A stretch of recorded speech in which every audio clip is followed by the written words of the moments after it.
Hello, friends. Welcome to Talking with Fan People. I'm your host Eric. This is your co-host Rachel. Hi. And we're here with Talking with Fan People to ask the serious question, important question. What's your favorite 2000s era cartoon? If you have an answer and you're familiar with these cartoons, we will tell you what your type is based on your answer.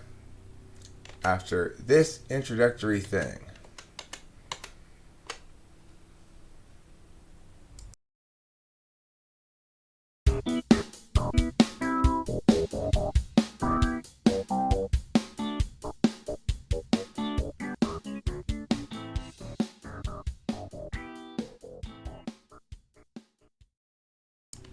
Okay, that sounds like an appropriate length introductory song. Yeah. So, I had a daughter in 1998. And so, I watched all these cartoons in the 2000s.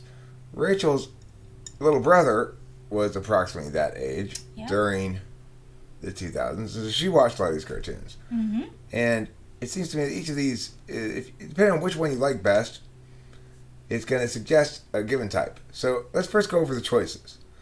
As told by Ginger is number 1. Remember your number that you choose because you'll be able to fast forward to that segment if you want in the video. I'll put the timestamps. As told by Ginger is number 1. Ben 10 is number 2. Camp Lazlo, number 3. Cat Dog is number 4.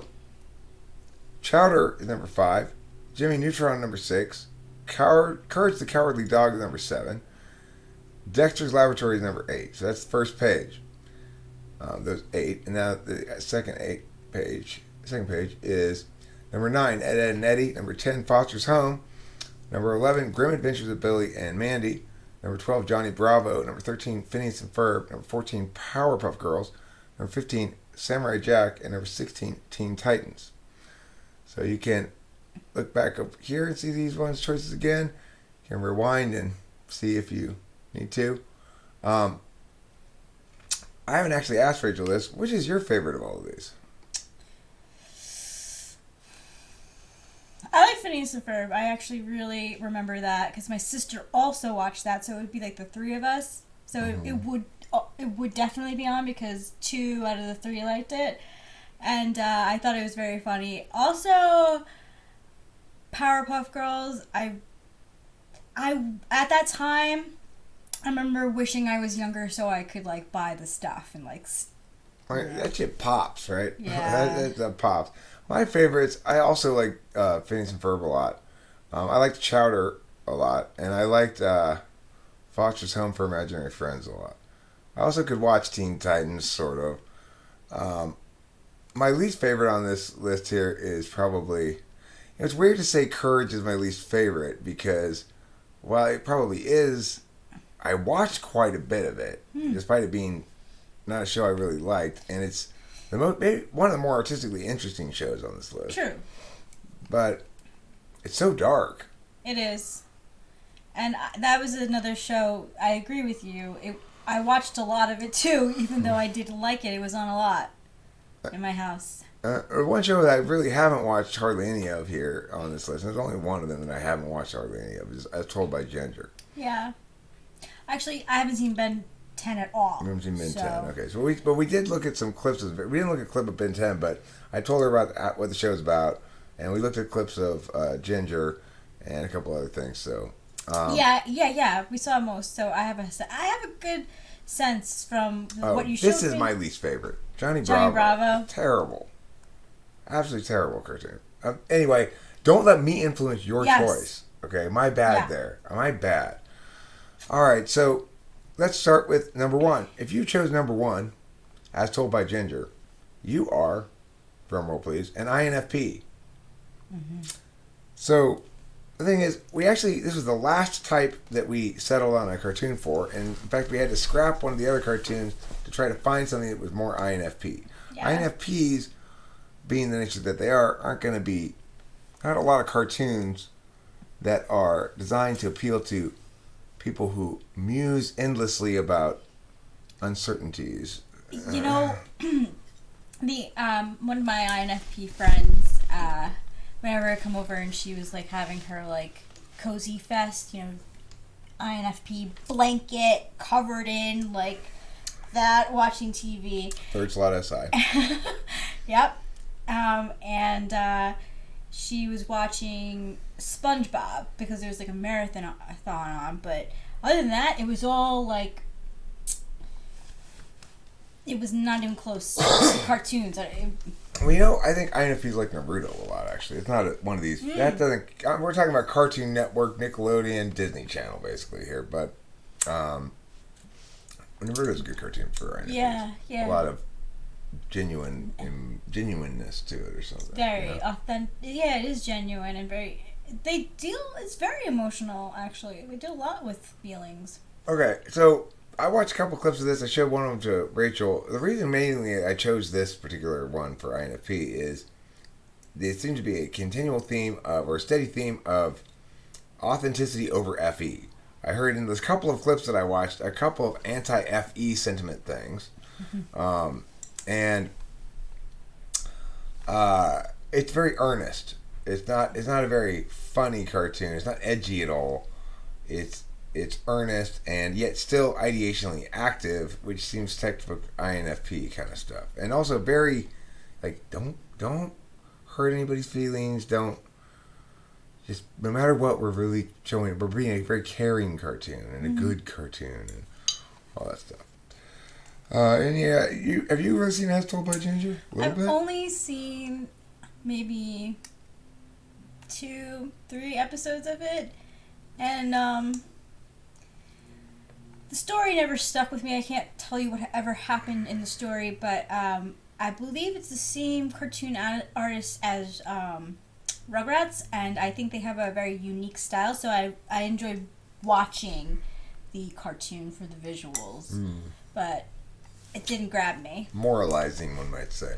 Yeah. So, but if you're an INFP, and we are right, then that's your favorite cartoon. And enjoy it. It's a good cartoon. Yeah, it was very popular. It had it was very moralistic. Yeah. Now, if you are not an INFP, and yet that's your favorite cartoon, well, you could please leave a comment indicating that we are wrong. Okay? This is not 100%. I gotta just give a little bit of a heads up here. It's not guaranteed 100% to be right, but probably pretty close.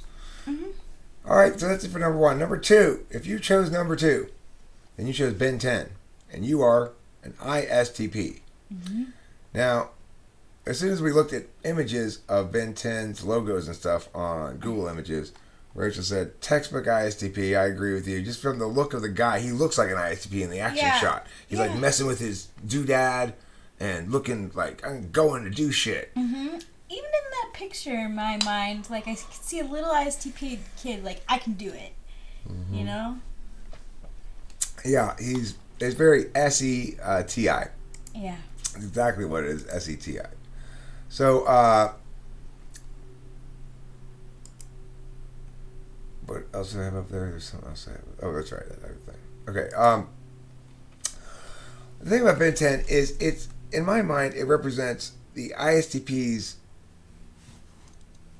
like maximal extroverted intuition, which for Ben 10 is it's sort of like a very clunky extroverted intuition concept with the show. He's got a watch that causes him to turn into various different monsters, and he's got to learn how to use the watch properly, and it requires some TI growth and also growing up, being more patient and all that kind of stuff. But he's very much a go out and handle shit guy by turning into the appropriate monster, and he's not a talk about it kind of guy at all. He's like, if there's a problem here, I will turn into this monster and he will kick your ass. There's also just sort of ideationally, conceptually, the idea for the show. It's kind of a good concept, but it's an NI concept, a watch that turns into different monsters. The extroverted intuition aspect of it is all visual, so the different monsters look very different, and you get the sense that whoever drew this thing probably had fun coming up with different monsters. But as far as ideas that are meaningfully expressed in the stories or by any of the characters, there's the simple old moralist wisdom of the grandfather, and then there's the sister and the brother who are just a couple of SE all the time people. So anyway, ISTP, very very intellectually, or not intellectually, ideationally flat. If you like that show, then you're probably an ISTP. That's nothing wrong with being an ISTP, and just because you like your shit more concrete and just depicting action that takes place in the physical plane rather than the metaphysical plane, well, that's just consistent with your type. And even though you're a TI user, first you have physicality action, physical action as a tool function. So that's the kind of shit you're gonna want to see. Probably that's the theory. That's the hypothesis here on this notion anyway. Yeah. It's the most straightforward. You can imagine the most straightforward, like, boy who doesn't care about stuff that's not exploding, likes that cartoon. Mm-hmm. So that's it for number 2. Thank you for being number 2. If you chose number 3, now it's your turn. Camp Lazlo. I liked this show a lot. Delilah liked it too. I thought it was funny. The monkey's funny. The elephant and the guy here are funny. Lazlo is super positive, kind of like an ENTP style character. Maybe a little more wacky, maybe ENFP, I don't know. But the type that we picked for this one is, check our sheet here. ESTJ. Oh, right, ESTJ. And the reason I thought this was a good one for Camp Lazlo is because it seems like an ESTJ's impression of what an ENTP would be like. In other words, the character is almost like an ENTP, but his extroverted intuition lacks nuance and is self-serving, sort of, or not very ideational, the same way that third slot extroverted intuition for the ESTJ is. I think it's a good cartoon. I enjoyed it. I liked it a lot. But I also think it doesn't do anything particularly brilliant. It sort of plays with conventional tropes and does kind of a formulaic, kind of workmanlike job of running through those tropes, but it never really surprises you. So I thought if an ESTJ were going to make a cartoon as a way of playing, that he might make Camp Lazlo. Thoughts? I know we're gonna say something. Yeah, I was just gonna say it's like this is shitty. This is shitty-ish third slot any. Okay, I've got a crazy idea. We'll have a camp. It's a summer camp. Except the main character will be named Lazlo, and he's a monkey, and he'll be an elephant there, and it's gonna be just wackiness. It's so wacky. It's and it's like, okay, It's so funny because I think that, like, I actually associate camping with ESTJs for some reason. That's true, and there is a lot of protocol stuff related to the camp. Oh yeah. So that's another reason why. Yeah. Also, this is not one that I am familiar with either, but in the short clips that I saw, I do believe it is the same artist, or it looks like the same artist that made Rocko's Modern Life, and I loved that show. I thought of maybe even a better one for ESTJs. It wouldn't quite qualify as this sort of thing exactly, but Bob the Builder. Yeah, and that was huge. That's an ESTJ thing, yeah? You know, we forgot Dora the Explorer. Dora the Explorer, also ESTJ. So, yeah. You know, also, though, too little kid for this. This is for the shows that we watched together, Delilah and I, when she was like 7 or 8 or 9 or 10, not when she was like 2 or 3 or 4. So, they wouldn't fall into the category. But there's a lot more examples of ESTJ shit at a younger age because it's more explicitly purposeful. Yes. Oh my gosh. Bob the Builder. So, if you chose Camp Lazlo, you're probably not an ESTJ. But that was we didn't really... I see an ESTJ. I mean, my argument... It's not it seemed very funny. Okay, again, I can't fully judge it, but, ESTJs are very funny, and, They can be. They can be. But look, an ESTJ is going to maximally be funny if they're not telling the jokes themselves. Okay, there's something a little stiff about Camp Lazlo. Mm-hmm. It's wacky, but it's still not all the way there. But I think it's effective. It's like... yeah, it is effective. It's entertaining. It was a show I was happy to watch. Some of these cartoons were more painful to sit through than others. I really didn't like Cat Dog at all. I didn't like Cat Dog either. Extremely boring and like... all I wanted to do was separate them. Just chop them in half already. Yeah, just live your own life. But this isn't for you, number 4 chooser. We're not to you yet. This is for you still, number 3 chooser. So Camp Lazlo, that probably doesn't mean you actually are an ESTJ, but if that's really your favorite cartoon out of all of these ones here, you just might be. Mm-hmm. All right, now let's move on to number 4. Yeah. You've chosen number 4. What does it mean? Where's the camera?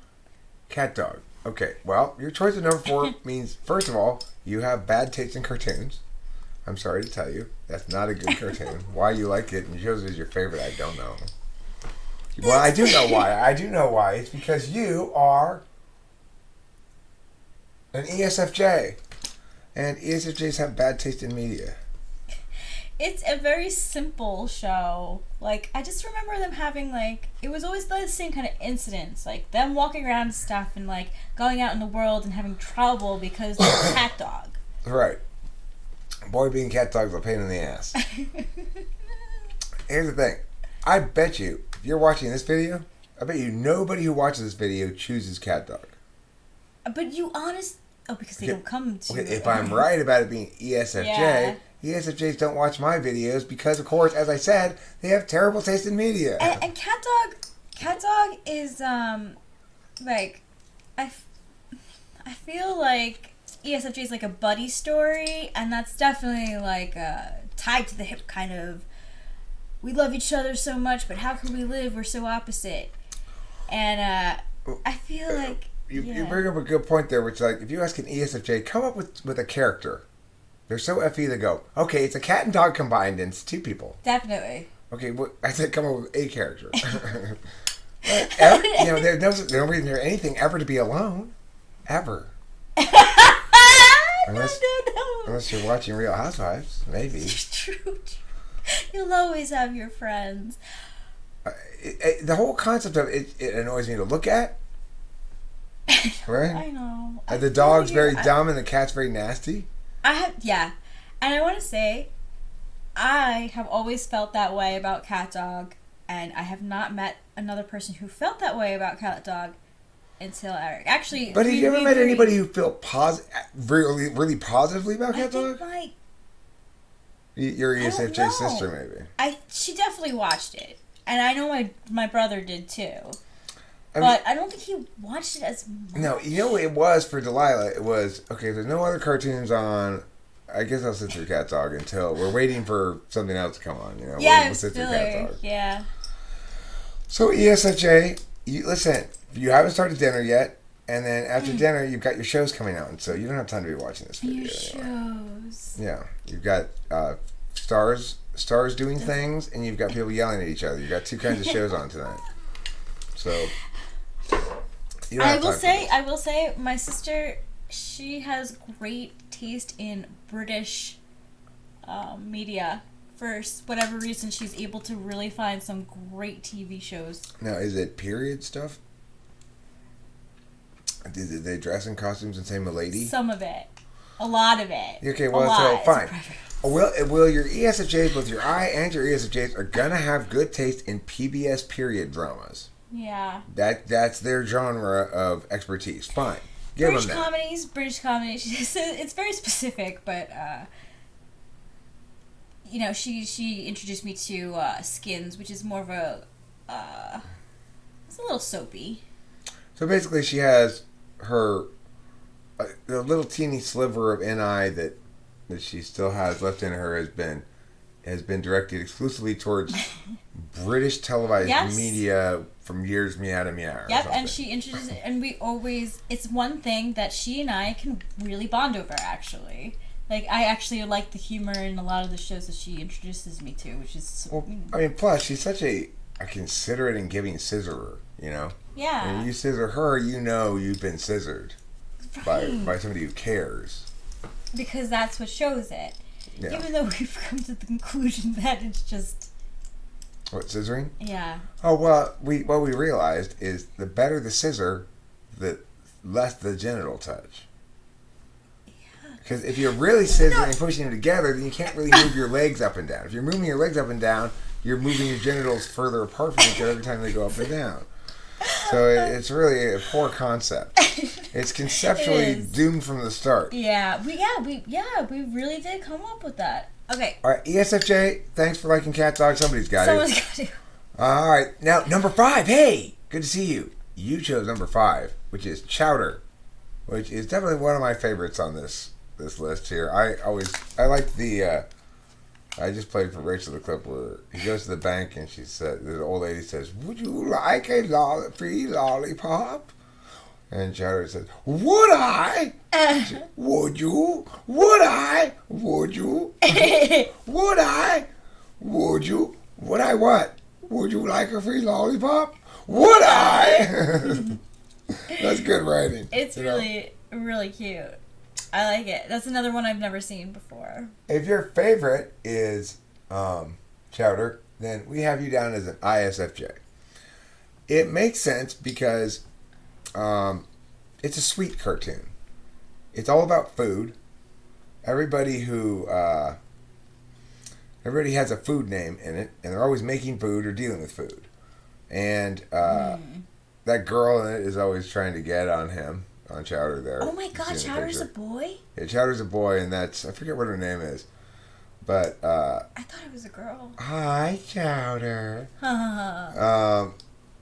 But it's a sweet show, and it's a funny show. It's a show, I think part of the reason why I enjoyed it so much is cartoons kind of link to relief for me. They're a break from more complicated things and a way of doing self-comfort or whatever. Chowder fits right in the wheelhouse of self-comfort. It's very easy to watch, comfortable, familiar in its themes and stuff. So I think ISFJ makes sense. And the fact that I would enjoy it so much also makes sense that it would be linked to ISFJ because SI is my relief function. Yeah, and that's a good way, segue actually for us to say that, like, just because we don't prefer some of this stuff doesn't mean that it doesn't make sense for you, and you should enjoy that stuff. It's just our opinion. We're talking about our experiences, but for you, if it's going to be different for everyone.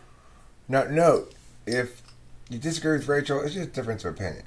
Yeah. But if you disagree with me, you're wrong. Okay, so just to be True. clear on that. This is more accurate. I mean, no, hey, to each their own, okay? Different strokes for different folks. Yeah. No, listen, I understand. Rachel, I respect the FE, okay? I totally respect the FE.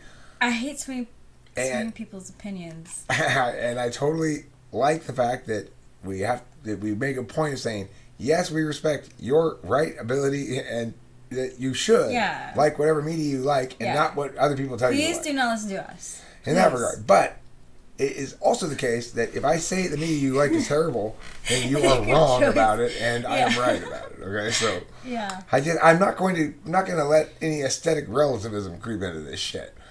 From my perspective only. That's sort of intellectual conditionality relativism instead.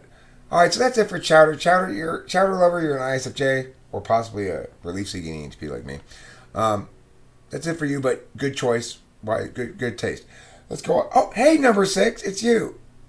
You found the time spot where we begin talking about your cartoon, Jimmy Neutron. Okay, cool. So we actually replaced another one with Jimmy Neutron because we needed one for INTP. Mm-hmm. And if you were to just talk about Jimmy Neutron and not include Dexter's Lab in here, then I think it would be very much like people go, that's not INTP, that's bullshit. Too much FE. Which, of course, he does have a lot of FE. Yeah, he's very friendly. But the contrast is he's NTP style and probably not E. Whereas Dexter's Lab, those two guys in that one are NTJ style guys. Mm-hmm. And you can see the difference in them. Actually, You know, the FE stuff though, with Jimmy Neutron, it makes sense for INTP because INTPs do like to go out in the world with their like tight buds, you know. Well, he's also kind of FE oblivious. He's so he is likable, but he's kind of FE oblivious. People too. like him, but he like it's popular. That show is so popular. INTPs make very popular media. Well, that's true. Sometimes once they get the NI down. But look, here's the thing. Also, is in that show, Jimmy Neutron is sort of respected by all of his peers for being smart. Yes. That makes it sort of an INTP fantasy wish fulfillment thing, because that's what they like is for everybody to treat them like they're the smartest person in the city and have a lot of respect for that. And then they'll be very useful to everybody, just as Jimmy Neutron is in that show. Yeah. So INTPs, if you are an INTP and you said which show you liked best as a kid, then you might very well have chosen Jimmy Neutron. If you're an INTP and you're saying which show do you like best now, it probably wouldn't be Jimmy Neutron, and you probably have a bunch of reasons as to why this is crap and that's crap. INTPs usually have shit tons of reasons as to why things are crap. Yeah. And not so many reasons as to why things are good because they're anti-countervalue. That's funny. INFJs and INTPs commiserate over that stuff. I remember having a good friend and we were able to be like, this sucks, that sucks. It was so fun. Introverted metaphysicians. So you're one number 6 lover, potentially. If I'm wrong, please tell me in the comments. But I bet you I'm right. Number 7. Hi. You like Courage the Cowardly Dog a bunch, huh? I wouldn't want you to babysit my kids, I guess. I loathed this show.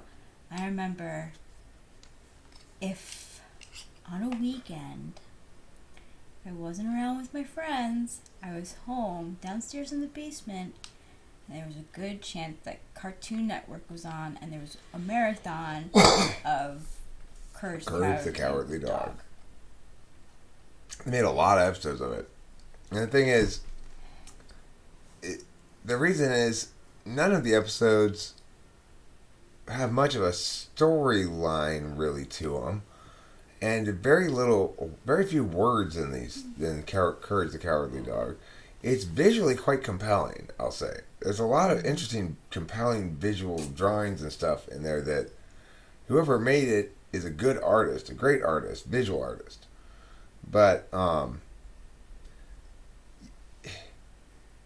it's quite dark. The character Eustace is very unpleasant.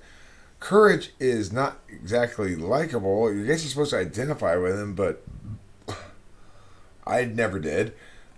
Muriel is likable, but it's like she's a dementia patient or something. She's always oblivious to everything. Yeah. And so all Courage can ever try to do is save her. She's always getting into trouble. And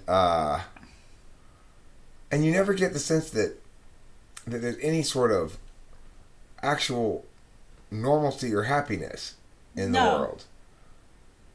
Like, they never go back to a normal house and have sane times with each other. It's always this weirdly creepy alternate universe that's just so strange to be a kid's cartoon. Yeah. But, and the same token, even though it's very, like, there aren't any storylines and very few words and stuff, really, it's artistically, in some sense, kind of accomplished. I'm pretty impressed with it. I don't like it, but I'm impressed with it. And what I say about that is it's ISFP. It's my conflictor type. I don't understand this media at all. Like, why did you make that? Who would make this thing? Why would they make it? You know? Well, I can't lie. I sort of see that about, like, Camp Lazlo, because I would see that cartoon as a filler for me, too. Because I don't get it. See, Cat Dog's a filler because it's bad. Cat Dog is the ultimate filler. Camp Lazlo is decent filler. So it's like, okay, I can actually watch this filler while I'm waiting for the show I want. Yeah, Courage is not filler. No, Courage is not filler. Courage is was never generally filler. disturbing. It was very popular. Like, I remember going up to my brother and being like, "Why do you watch this? Like, can you change the channel, please?" And he like said no. He loved the show. So if you're an ISFP, we think that you're probably a fan of courage. It doesn't have hardly any words in it, and it's a lot of eye candy. When people talk about ISFPs being artists, what they really mean is visual artists or other things, dancers, things kind of kind of art. This is ISFP thing because it's so much about the look and the mood from the visuals, and like a lot of it's clear that the person's drawing emotions. He's got this main character, Courage, who basically does nothing but display emotions. And constantly. And the ISFP is drawing what he understands. I think the ISFP made it. Do ISFPs actually therefore like it more? I don't know. That's the assumption here, the conceit. Yeah. If you pick number 7, you must definitely be an ISFP. Without any doubt. Without any doubt. Okay, well, thanks for picking number 7. Hi, number 8. You like Dexter's Laboratory? Really? Cool. I like it too. I thought that was nice. I like the fact that he has that weird accent. True. This was my brother's favorite. Dexter's Laboratory was hands down my brother's absolute number 1 favorite. To the point where I got a little crazy over this show too, because it was the thing about Cartoon Network is they're incredibly cheap, and they would purchase their stuff for basically like minimum, and they would have maybe like off the clearance bin. Right, and they'd have almost like, I think like maybe 60 episodes, and that'd be it. And then you'd have the reruns over and over again. So I saw a lot of the same stuff, and it just was, I don't get it. People, why do you watch the same stuff over and over again? I don't get it. It just like ruined it for me. So I think it's actually a really good cartoon. I just can't. Well, here's the thing. The things I remember most liking about that show, Dexter's Lab, are actually the interactions between the other genius kid. Yes. Who we've discussed as an INTJ, yes, obviously, and Dee Dee, Dexter's sister. Mm-hmm. And I remember watching that show and finding it somehow like frustrating that they weren't resolving storyline issues. It was all just played for laughs, all just played for laughs. Yeah. But I mean, that's true for a lot of cartoons, but I don't know. Dexter's Lab was one of the earlier cartoons that, of the new generation of cartoons that I thought, oh, this is better than the cartoons that used to be. Yes. I agree with that. I definitely agree. I'm not saying it's a bad cartoon. I just don't think it has much lasting power for me.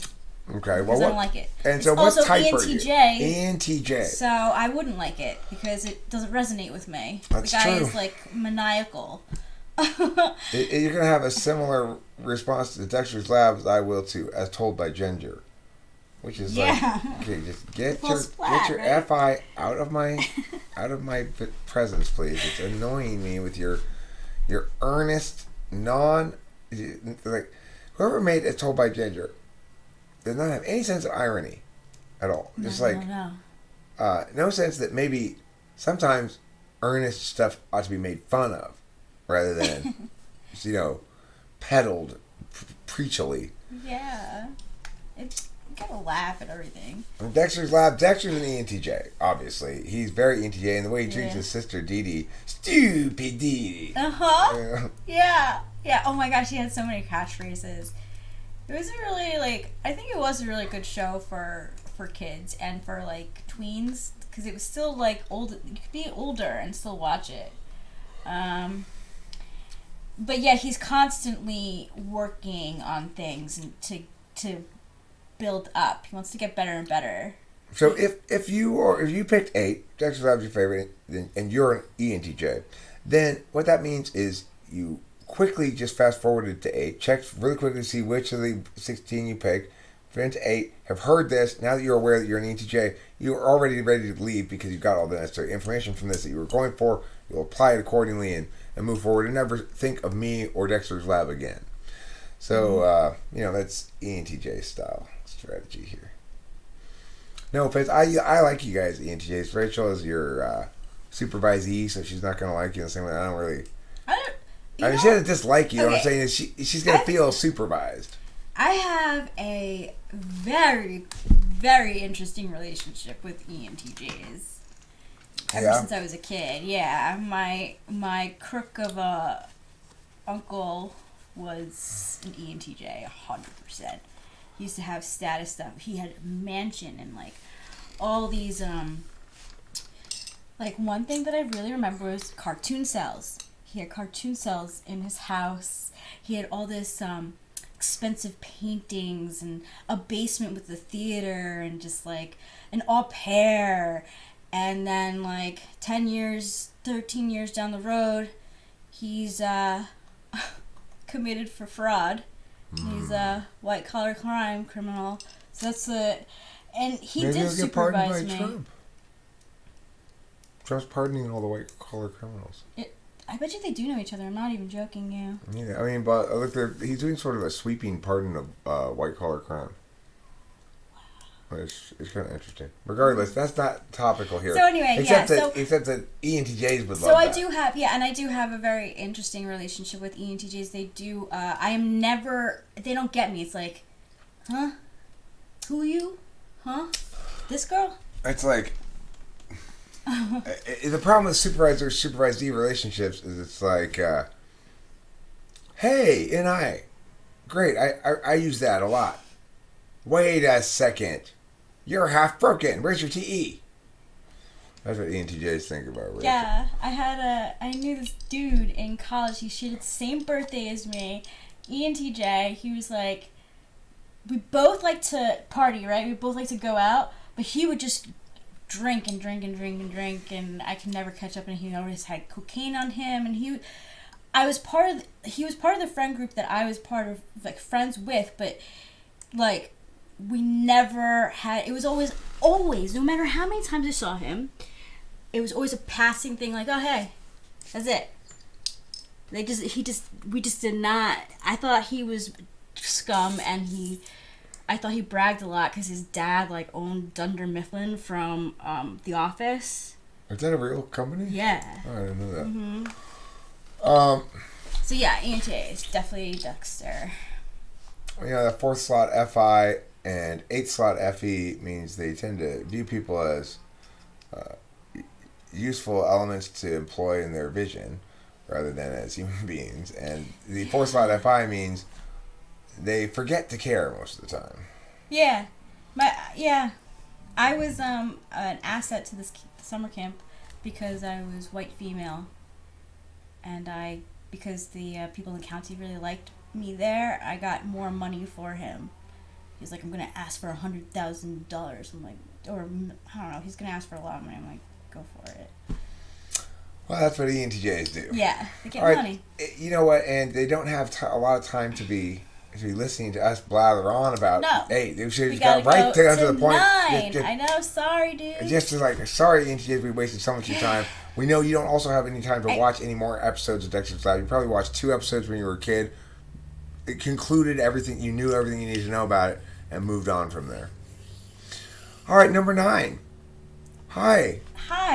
You picked Edd and Eddy as your favorite cartoon on this list. This is another one I couldn't stand. I watched a fair amount of it because Delilah kind of liked it.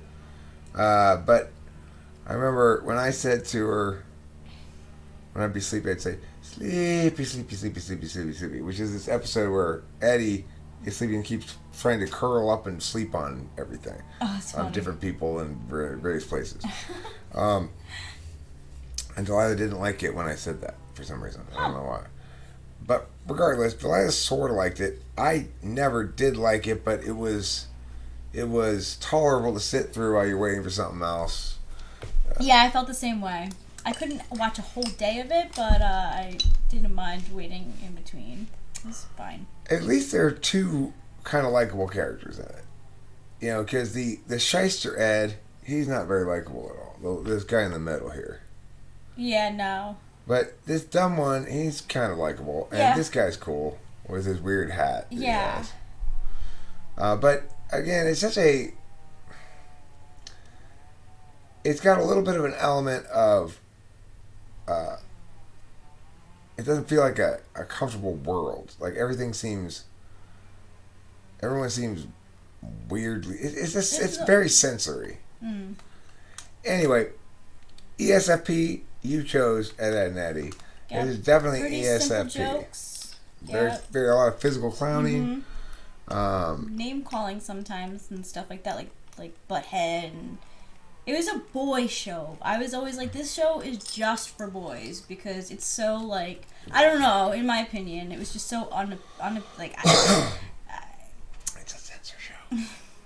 ESFPs, I get it. You don't have time to sit inside and watch cartoons anymore. You're out there doing shit, getting shit done. Yeah. You don't got time. You are one of them. You're one of them. You're out there at Edd and Eddy right now. So congratulations.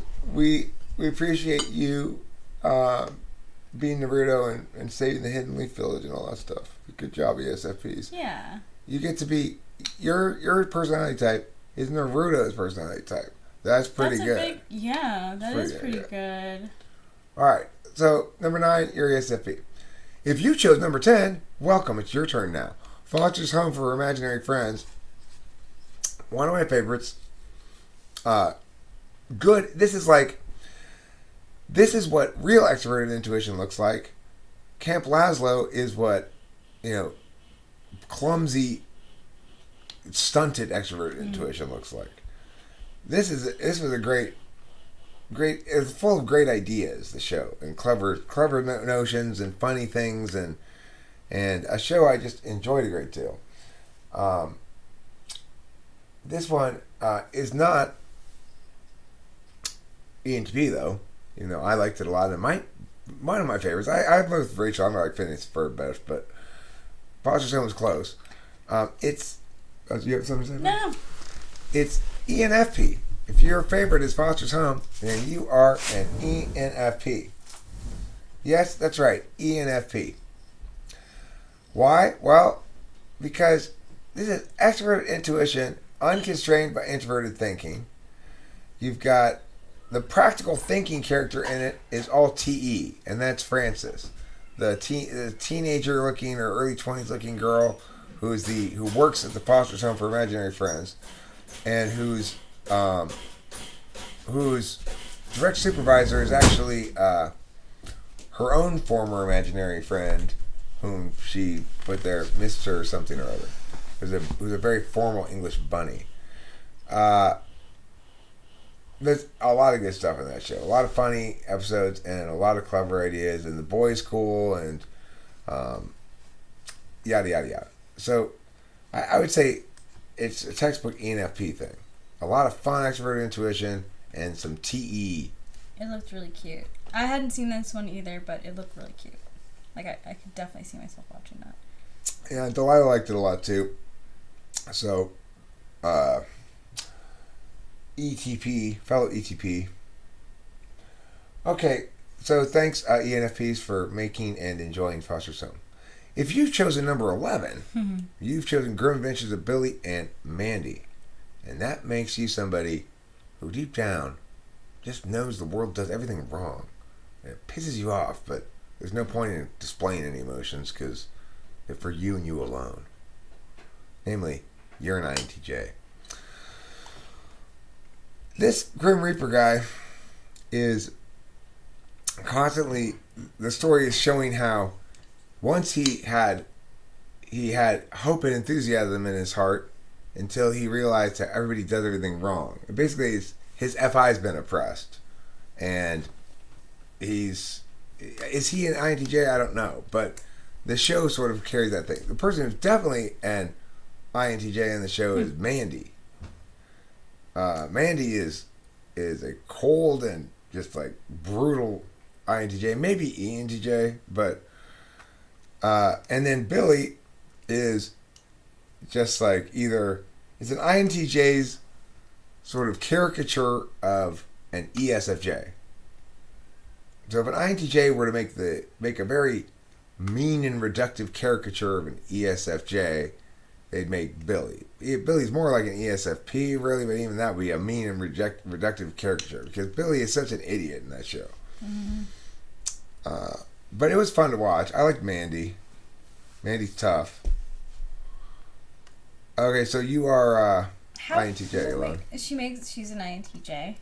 Yeah, she's. I haven't seen. She displays no emotion, is cold and like kind of a little brutal, like you can die at any moment. Yeah, that sounds like a line she would say. You can die at any moment. It totally sounds like a Mandy line. Regardless, yeah, that's INTJ. Yeah. So you have familiarity with INTJs. You know they can get a little like morose, imperious. Oh, definitely imperious. Oh yeah, imperious faux show. Mandy's very imperious. Mandy is. That is, yeah, that's definitely a quality. I remember showing an INTJ like an outline of a paper that I was writing for college and like talk about critiques. I was like, aren't you trying to help me? Like, this is just making me write the whole thing over. You're doing it wrong. Yeah. You're doing everything wrong, Rachel. I know. Everything. I wanted to be like, do you just want to write it and I can pay you? Okay, well, anyway, though, INTJs, I like that show. I think it was a good show. I did too. I only saw a few episodes, but it was very cute. I definitely have the intuitives resonance with you guys as also intuitives. You know, even though INTJs don't see nearly as eye to eye with ENTPs as INFJs and ENTPs do. Yeah. There's still some ways in which, you know, I feel you dogs, INTJs. Okay, you chose number 12, a dozen. You chose Johnny Bravo. That makes you an ISTJ. Mm-hmm. Now, I want to be sure to express to you that I absolutely respect your choice in media here is your own, and you should do it. You do you, okay? You keep doing you. But just remember that the you're doing has incredibly horrible taste in cartoons. Because this is the shittiest one on the list. Okay, can we just say that Cartoon Network does not really have that great of cartoons? Okay, well, I'm sure, but listen, Rachel, we can also agree, though, that even if their cartoons in general were bad, they do run the gamut from extremely shitty to only sort of shitty, for example. Yeah. And if on that gamut, on the shittiest scale, Bravo. This is orders of magnitude worse than even the other second worst thing on the thing.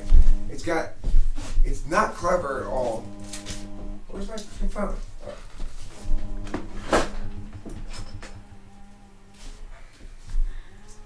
Let me call him back. Jeff's dead. So it's like the whole joke here is like Johnny Bravo talks like Elvis, I guess. Yeah. And he's like the hometown hottie. Hi, I'm good. How are you? And he hits on women. You know, he drives like a 50s like Cadillac car. And he's just always like, oh hi baby. I think that is one of the things he says, like, hey baby. And he gets into like daily like mishaps. They're not really like adventures and they're not really like accidents. But they're just like mishaps. Like he'll 4 to 6 is fine. He'll be walking down the street and he always like puffs his chest out with his hair, and he'll trip and he falls into a trash can, and then the rest of the episode will focus on trying to get him out of the trash can, and you're supposed to laugh at the things that he says while he's in the trash can. So that's kind of what Johnny Bravo is about. Is basically taking stuff that you know from everyday life and making sort of a self-satisfied. Hi.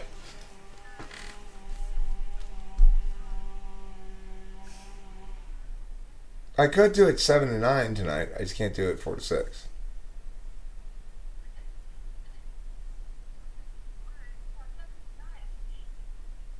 Okay.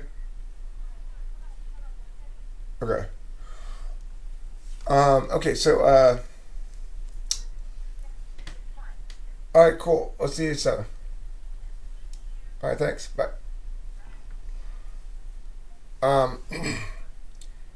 There's a lot of physical jokes too. A lot of yeah, like pull, flip, snap, yes, boing, boing, yes, boing, boing. yes, And, like, yes. That was his big thing. His exercise like pulley thing. right, and lots of pratfall kind of humor. But of course, pratfall humor works badly in any context. Yeah. It works even worse when it's animated. Hello. Yeah. Okay, sure. Bye. It's kind of weird too, because it's almost like you're supposed to be like attracted to him. You're supposed to like think that he's like a handsome-looking cartoon, but it's just so obnoxious that The cartoon maker doesn't know what he wants this cartoon to be. yeah, because it's like sometimes he's like half James Vanderbeek, you know.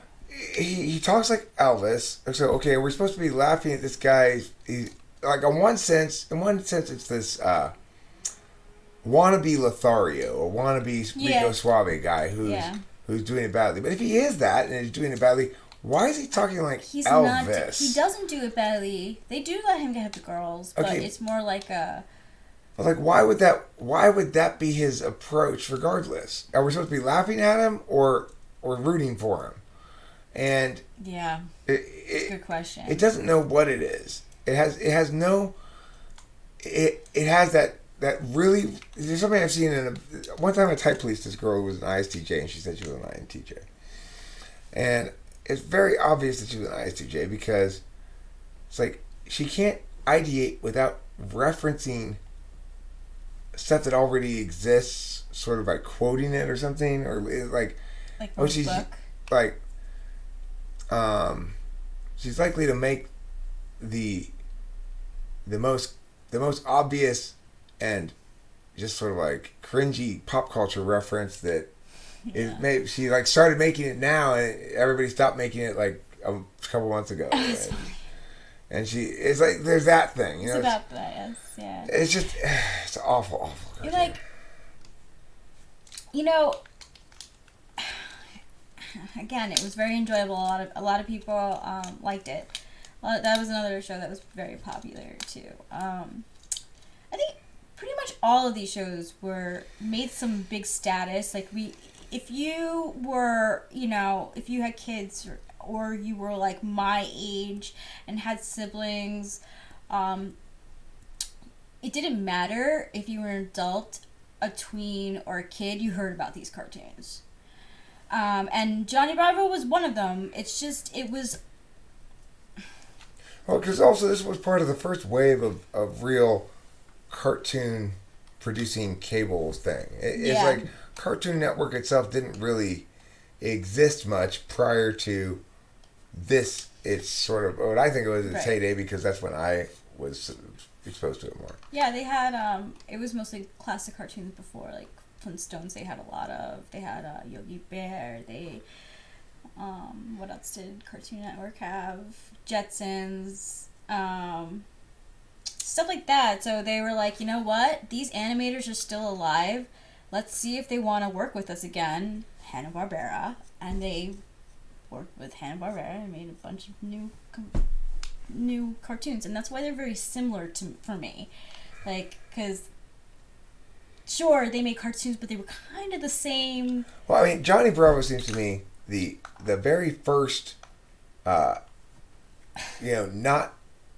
very good version of the pie you're trying to master for the baking contest or something. Yeah. You know, yeah. Like we're trying to learn how to bake cakes here, and you have the perfect cake for the baking contest. This one came out really shitty, but so we got to give you some cake. So here. Yeah. That's how I feel about Johnny Bravo. Yeah. Anyway, ISTJ, they are not very media oriented at all. And if they were going to make a stab at being a creator of media, it would turn out something like this. They're not. It's just not their nature. No. When they do make media, it's very word free. Like Cameron's videos are just incredibly dull shots of him riding this kind of equipment down the hill, then this kind of equipment down the hill. I love the guy, but I'm just saying. I mean, come on, it's. Okay, so anyway, thank you, number 12. You're ISTJ. Number 13, hi. According to our calculus, you are an ENTP. This is my favorite one. It's also Rachel's favorite. Yeah. She's an INFJ. She and I have almost identical taste in shit, so... yeah, I always love the platypus in this show. He made me laugh a lot because he was always stirring up trouble and in a weird way. Too. I like Doofenshmirtz. The villain is great. Oh yeah, he's good too. It's just a good show. I think it's very funny. Yes. And I like the girls too. I always like Candace. I always like the sister, Candace. Yeah, I always like. I don't know. It's just It's funny. It's a funny show. Squirrels in My Pants is a great song. There's a Platypus Control Me is a great song. It's the only one of all of these shows that has full songs in it that are like animated songs as part of the episode. And they are that. They're not filler. They're legit. Mm-hmm. Like some of them are really good. Yeah. So it's I could still watch that no problem. I could watch that right now and I'd enjoy it. That would be fun. I like watching. I always like watching cartoons. Me too. Cartoons. I'm a big cartoon person. We both enjoy the hell out of Bob's Burgers. You guys just do that. I love. Yeah, Bob's Burgers is gonna be. Bob's Burgers is sweet. It is very sweet. I like that it's not.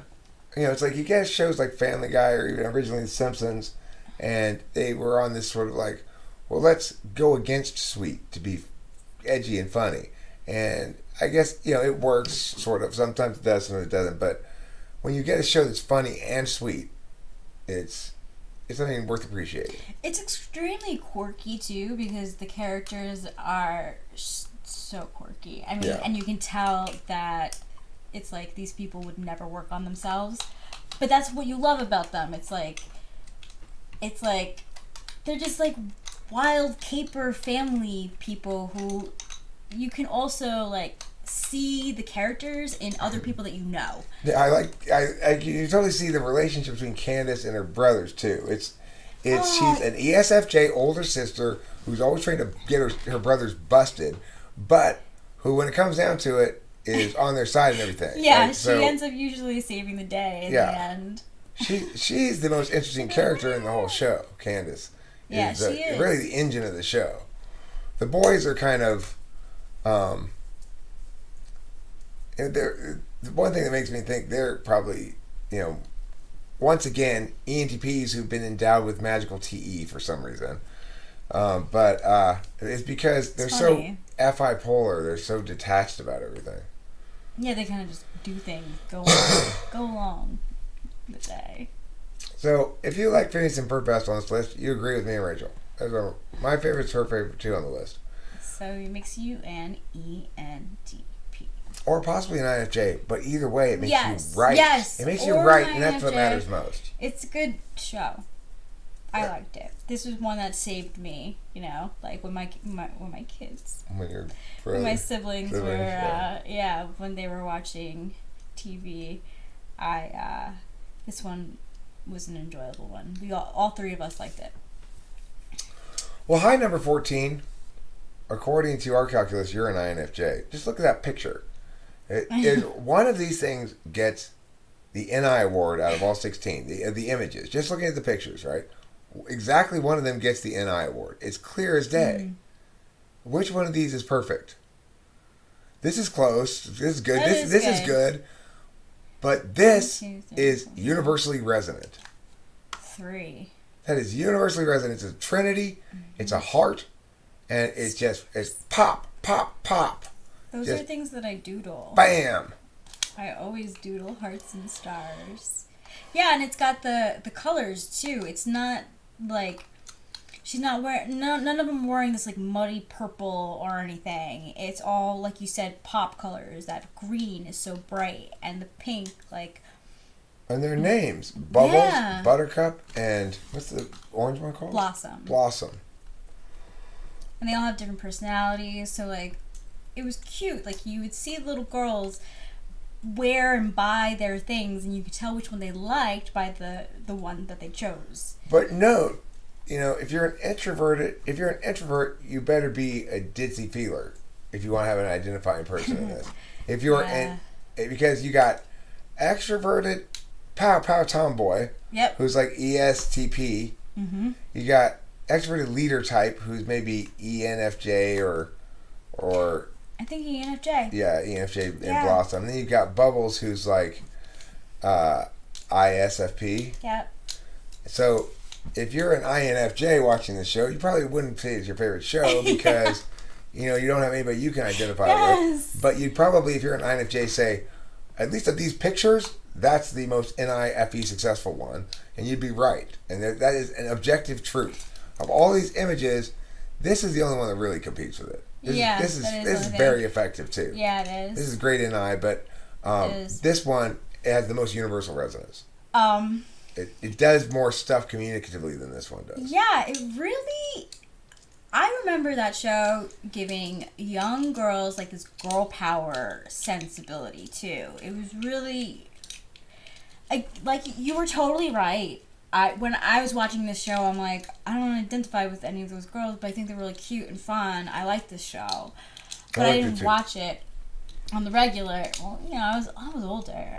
But I did really like it. And if I were a girl who was like, 7 to like tweens, say 13, I would definitely be into the show. And you were 17 when the Powerpuff Girls movie came out, and I know that because Delilah was 3 when the Powerpuff Girls movie came out, and you're 14 years older than she is. Yeah. So you must have been 17 when the Powerpuff Girls movie came out. Mm-hmm. We went and saw that in the movie theater and enjoyed it. And I remember at that time period I was working at the county, and there was, when the Powerpuff Girls merchandise first hit the stores, it was very NIFE. It popped. It was like, I want to buy that for my daughter. Yeah. What a cute shirt to buy for my daughter, It really was like that. The backpacks, the t-shirts, everything. It was a huge explosion. And I think a big money boat for Cartoon Network. Yeah, sure, for sure. So yeah. You may not be an INFJ if you picked 14, but if you understand why 14 is the choice for INFJ, then you possibly are. Hi, number 15. You know what you need to do? Number 15, you probably know this advice already. You need to let go of your past. Because you are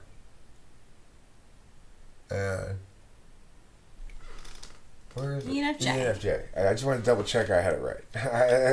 I was doing it from memory. That one was ENFJ, and I couldn't find it on the list because, of course, it's number 2 on the list, but it's number 15 there. Yeah. ENFJ. You need to let your past go.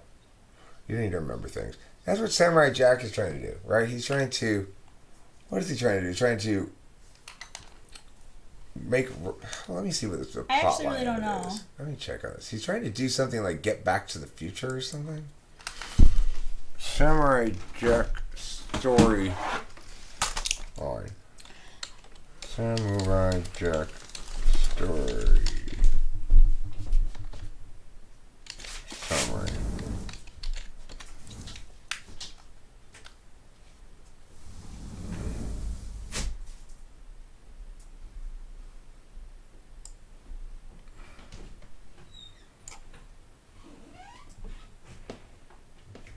Actually, Jack makes a quest to return to the past and undo the destruction caused by the wizard. Along the way, Jack enlists allies to defeat some of the henchmen.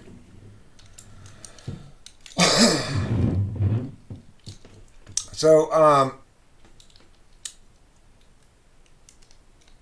it's interesting that Samurai Jack is a cartoon that's specifically about somebody returning to the past to fix things that went wrong in the past. That would seem, ENFJs are always saying, like, let go of your past, just let it go. But that would be, of course, why such a thing would be representative of an ENFJ story here. If you're going to tell an archetypal story about something, but have it linked unconsciously to what your own expression is, then who would be most likely to make a cartoon about somebody returning to the past to deal with things that went wrong in the past and remedy them and fix them? Well, it's somebody who doesn't have a good relationship with the more native ways of dealing with the past. To actually physically go back in the past and change it in order to fix things. Well, if you're not going to let go of your past, says the ENFJ, then you better just go back and do shit to fix it with the SC third slot. And that's what Samurai Jack does. Also, the reason I think it's ENFJ is just so NI. All just like tool function NI. So much NI, that not much dialogue in it. A lot of just sort of NIFE kind of pop. A lot of style, not a shit ton of substance. Anyway, still a good cartoon. I admire it. I am impressed by it as artwork. And if you picked it as your favorite, you have good taste in media. It's not a bad choice. All right, number 16. If you chose number 16, then you are what? What are you? You are a Teen Titans fan, and that makes you an ESTP, like my daughter. Was this her favorite on this list of things? I don't know. I'd have to ask her. I'd be curious to ask her. But it's a very ESTP kind of vibe in that cartoon. You know, you've got your NFJ, probably in the girl who flies around, Starfire, and you've got your ESTP main guy, Robin, your ESFP second guy, that green dude, probably like ESTJ or ENTJ, I'm not sure, the robot guy, and then you've got your NFP in the mix. Note that there are no NTPs in the mix because that gets in the way of ESTPs being running shit around here, and that everyone's subordinate to the ESTP in the show except for the wily feelers, the girl who's dark. I forget what her name is. The one who wears the purple thing and stuff. She's the only one who doesn't follow any leadership, and she's the one who's probably in NFP in the show. But regardless, what this show is not, one of the poor messages of the show is, there's no point in sitting around talking about shit. Just go out and do it. You know, like, talk's cheap seems to be an underlying feeling in this show, whether or not they say it explicitly. Also, show's about 8-slot extroverted intuition. No new ideas here, really, but new ideation. The main thing they've done is convert the idea of superheroes into teen versions, kind of. And each of these characters is an archetypal superhero type. Robin is sort of the Nightwing-y kind of guy. The robot guy, your Iron Man-y type sort of thing. The green guy turns into different animals. Starfire is an alien with superpowers, and then emo girl is emo girl. So it smacks of kind of 4-slot NI and kind of 8-slot NE, and just resonates with the ESP. It's a good show though. I liked it. I always liked it. It was easy filler to watch. It seems like a good one. This one I didn't get to watch, but I like anything with Robin for some reason.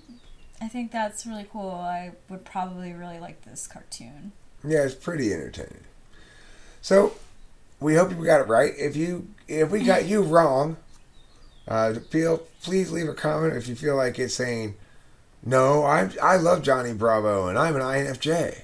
Yeah. In which case I'll say, no, you're not. If you love Johnny Bravo, you are not an INFJ. I'm sorry, it's how it is. No INFJ, no self-respecting INFJ would say they like Johnny Bravo. Or that they respect it. They might even like it, but they don't respect it. How could you respect that cartoon? What is there to respect about it? I didn't at all. I was just like, God, this is awful. But you know what's not awful? This video that you just watched.